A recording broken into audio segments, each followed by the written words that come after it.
Hello everyone, welcome back to my channel Priya blogs. তো কেমন আছো তোমরা সবাই? তো গাইস সকাল তো 6:30টার দিকে আমরা ট্রেন থেকে নেমেছিলাম। তারপরে এখন হাওড়া নেমে একটু রেস্ট করলাম, খাওয়া দাওয়া করলাম। আমাদের 10:30টার ব্যাঙ্গালোরের ট্রেন ছিল। তো দেখো এখন আছি আমরা ট্রেনে, আর এখন টাইম হয়েছে সকাল 11:30। তো চলো গাইস, এখন দুদিন আমরা আবার চলতে থাকি ট্রেনে।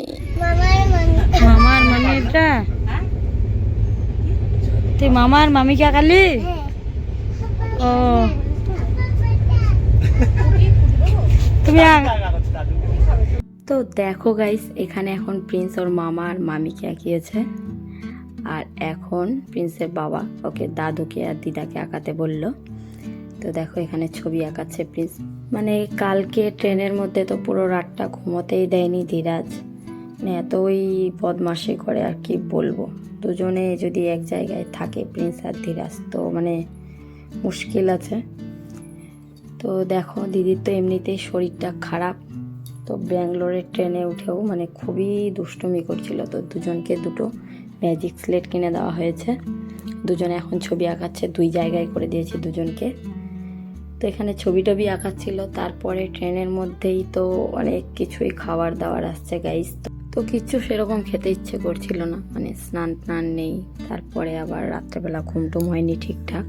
আর বাইরে কিছু উল্টাপাল্টা খাবো না, ট্রেনের মধ্যে অসুবিধাই হতে পারে না হলে। তো আমরা নিয়েছিলাম এখানে দই।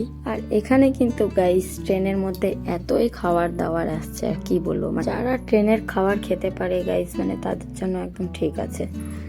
তো দেখো এখন টাইম হয়েছে দুপুর 11:30, আর এদিকে আমাদের অর্ডার নিতে এসেছিল দুপুরের খাওয়া দাওয়ার। তো এখানে খাবার দাওয়ার অর্ডার করেছি আমরা, দেখো সবারই খাবার চলে এসছে। আর গাইস কি বলবো, দুঃখের কথা, ট্রেনের খাবার খেয়ে আমাদের শরীর আরও খারাপ হয়ে গেল। খাওয়া দাওয়া করার পরে দিদি এক সাইডে শুয়েছিল, আর এদিকে দেখো প্রিন্সের তো কি বলবো, আর এত সুন্দর সুন্দর ছবি আঁকাচ্ছিল, দেখে পুরো একদম পাগল। তো আমার পিছনে যেই ছবিটা এখন আঁকাচ্ছে প্রিন্স, এটা হচ্ছে জগন্নাথ ঠাকুর বানাচ্ছে। একটা আবার ময়ূরের পাখা দিয়েছে মাথার মধ্যে। তো দেখতেই পাচ্ছ প্রিন্স এখন কত সুন্দর সুন্দর ছবি আঁকাতে শিখে গিয়েছে গাইস।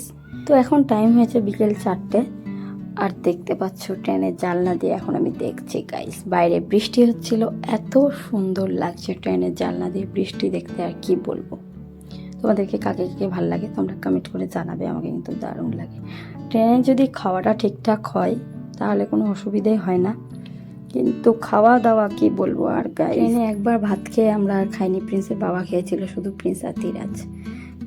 দিদিরও শরীর খারাপ করছিল, আমারও কীরকমই যেন লাগছিল খাওয়ার দাওয়ারগুলো, বলে আর বোঝাতে পারবো না আমি।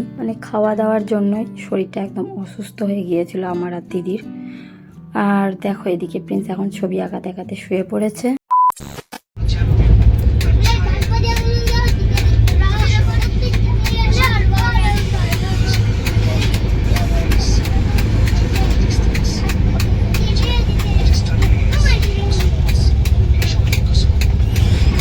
তো ব্যাঙ্গালোরের ট্রেনে আমাদের দ্বিতীয় দিন গাইস, এর আগের রাতটা তো যেমন তেমনভাবে কেটেই গেল, তোমাদেরকে বিকেল থেকে দেখিয়েছিলাম। তারপরের দিন দেখো এখন টাইম হয়েছে সকাল 11টা, আর ধীরাজকে আর প্রিন্সকে দেখো দুজনে একদম মেহফিল জমিয়ে দিয়েছে এখানে। আর গাইস ব্যাঙ্গালোরের ট্রেনে তো বেশিরভাগই পেশেন্ট, তো তার জন্যই ওদেরকে শুধু চুপতে বলছিল লোকজন, অসুবিধে হচ্ছে সবারই। 2 জন এক জায়গায় থাকলে এত ডিস্টার্ব করে লোককে, আর কি বলবো। তো দেখো কালকে খাবার খেয়ে দুপুরবেলা রাত্রেবেলা কিচ্ছু আর আমরা খাইনি, যেগুলো বাড়ি থেকে খাবার এনেছিলাম। তো বাড়ি থেকে শুকনো খাবার অনেক এনেছি, চিরা ভাজা টাজা আরও অনেক কিছু এনেছি। তো ওগুলোই খেয়েছিলাম আমরা রাত্রেবেলা। দুপুরবেলা খাবার খেয়ে একদম মুখের টেস্টই একদম বদলে গিয়েছে গাইস, এদিকের খাবার দাবারই আলাদা একদম। আর ট্রেনের মধ্যেও গাইস অনেক রকমের খাবার দাবার বিক্রি হয়, কি বলবো, আর অনেক রকমের, যারা ট্রেনের খাবার খেতে পারে তাদের জন্য ঠিক আছে। আর আমাদের স্নান টান হয়নি ঠিকঠাক, কীরকমই যেন লাগছিল, একটুকু ভালো লাগছিল না।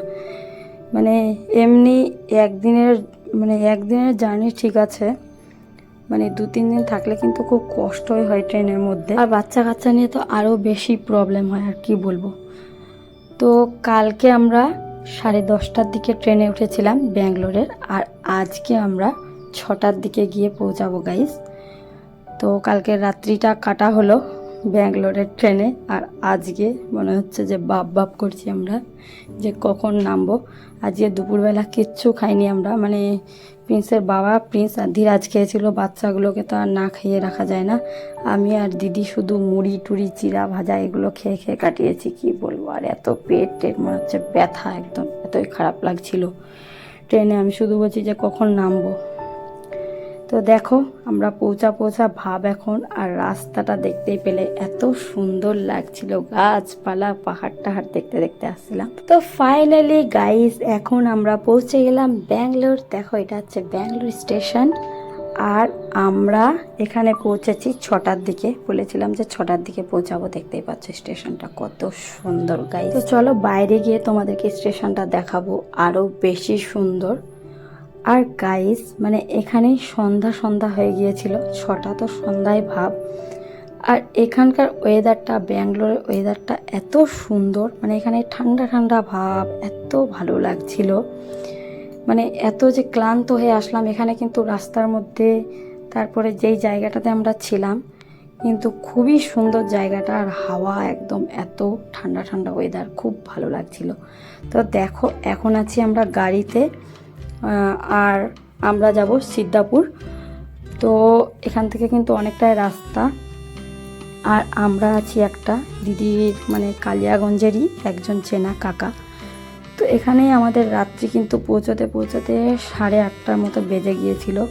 আর এই গাড়ির মধ্যে আছি আমি এখন গাইস, কোনো রকম শুধু ভিডিওগুলো করছি, দেখতেই পাচ্ছ কাঁপছে শুধু আমার হাতগুলো।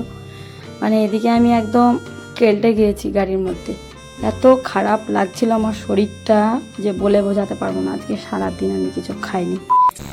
তো ফাইনালি আমরা এখন রুমে পৌঁছে গিয়েছি গাইস, আর এখন সবাই একদম ফ্রেশ হয়ে স্নান টান করলাম। 2 দিন থেকে স্নান টান হয়নি ট্রেনের মধ্যে, আর আমার চোখ মুখগুলো দেখো গাইস, আর কি বলবো। গাড়ির মধ্যে এত খারাপ লাগছিল সারাদিন না খাওয়া দাওয়া করে, মানে আমি যখন গাড়ি থেকে নামলাম মনে হচ্ছে যে আমার প্যারালাইসিস হয়ে গিয়েছে। কাকাটা ধরে টরে আনলো, আর এদিকে দেখো প্রিন্সের বাবা এখন বাজার টাজার করে আনলো। এখানে কাকাটা খেতে দিয়েছে, বিস্কিট টিস্কিট দিয়েছিল আমাদেরকে। আর আজকে কিন্তু কাকাই রান্না করলো সব কিছু, মানে আমরা যে এসেছি শুধু গা হাত পা শুধু মনে হচ্ছে নড়ছে। তো দিদি মুসুর ডাল খাবে, আর আলু সিদ্ধ মাখা দিয়ে এখানে দেখো এগ অমলেট করেছি আমার আর প্রিন্সের বাবার, আর ধীরাজ একটু খেয়েছিল। তো দেখো কতগুলো ভাত রান্না করেছে। দেখো এদিকে আমি এখন প্রিন্সকে খাইয়ে দিচ্ছি, আর ওর খাওয়া হলেই থালাতে আমি নিয়ে নিব।